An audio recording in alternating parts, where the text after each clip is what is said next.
Purely based on భయపెట్టేలాగా ఉందని ఇచ్చారా ఏ certificate? వేరే ఏమన్నా ఏ సర్టిఫైడ్ కంటెంట్ ఏమైనా ఉందా?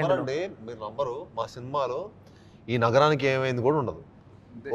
బిగినింగ్ లో వచ్చే 2 గాజులు ఏం లేదా? ఎందుకంటే 1 స్మోకింగ్ షాట్ లేదు, 1 డ్రింకింగ్ షాట్ కూడా లేదు. Still you got an A certificate. So purely for fear factor ఇచ్చున్నారు. Only fear factor. అంటే భయానికి ఎప్పుడైనా సరే చిన్నపిల్లలు భయపడతారు కదా. Right right, true. సో చిన్నపిల్లలు కానీ అన్ని హారర్ సినిమాలకి ఇవ్వరుగా ఏ సర్టిఫికేట్? అది తెలీదు, కానీ మన దాంట్లో మెయిన్లీ స్కేరీ పార్ట్ వల్లనే ఇచ్చారు. భయం అనేది ఉండడం వల్లే, అంటే మాకు కూడా చాలా భయం వేసిందని కూడా వాళ్ళు యాక్చువల్లీ చెప్పడం జరిగింది. So sensor